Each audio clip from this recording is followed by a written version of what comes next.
It's interesting that you said in your introduction that you played a short here 10 years ago. And now you're here at AFI FEST, and so this has been a big journey. Can you take us through the process that started this journey, maybe your first inspirations, or what led you to write this story? I started thinking about the script, I guess, in 2009. I'm clear about it because I was presenting my first film on the Directors Fortnight in Cannes, and when journalists asked me about my next project, I already had some information about it, the title and a little more. At the beginning, the main role was for a boy, not for a girl. I got back to Mexico and I was at Tessa's house because we know each other from before. I saw her with her friends, who are actually the guys who starred in the film with her. And I thought, what a good idea to rewrite the part for her if she's interested, and her friends. And did you enlist your entire team by then, or had you first written the script? I know you mentioned that you rewrote the part for Tessa and her friends, but was the whole team already involved from the beginning? By the team, you mean like producers and so? Well, Elias is my partner for the last 8 years. Mm-hmm. So it was hard to gather the money to make the film, because most films in Mexico are produced with money from companies. They can invest in films instead of paying taxes. It's an incentive, a tax incentive or whatever. But they were scared with the script because of the bad languages and kids drinking and stuff like that. It's funny because now it's a film that's helping to anti-bullying and to gain consciousness about certain matters.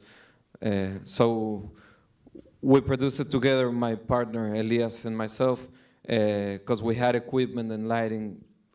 So we did it with our own equipment. And Marco Polo has more expertise producing films. We used to make more TV commercials in the company. So that's why we got all together and we did a film on a very small, with a 15-people crew. Also because my first film was shot with a 60-people crew, and it was shot on 35 millimeters. It was a huge production for what the story needed. So this was a much better experience.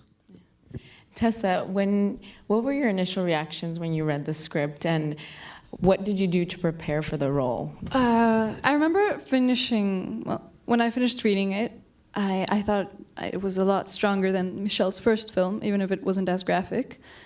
And I trusted Michel, so I said yes. And Michel presented me a friend of his who had suffered a lot of bullying, and my mom would cut out stuff from the newspapers with noticias. Yeah, clippings. Clippings, yeah. And because Michel decided to film the film chronologically, as much as he could, I sort of got into the character with the character into the situations, if that's like, yeah. I was interested in what kind of research you did on this bullying, and we're aware of it in every country now where there's social media and whatnot, but what kind of research did you do on this?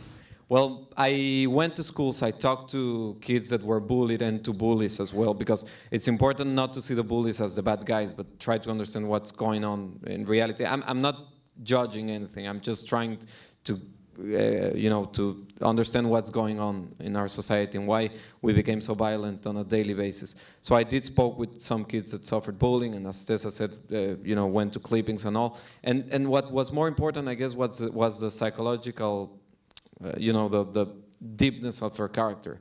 It had to make sense that she victimizes for many reasons. That's what was more important for me. The decision of Mexico to submit it to the Oscars helped to raise more attention, but nobody gave the bullying the importance that it really has.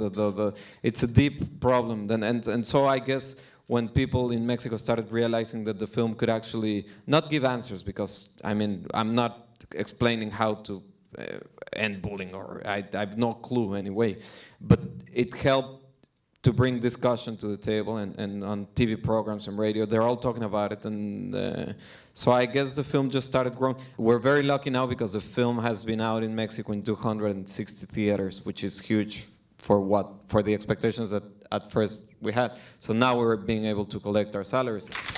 Thank you very, very much.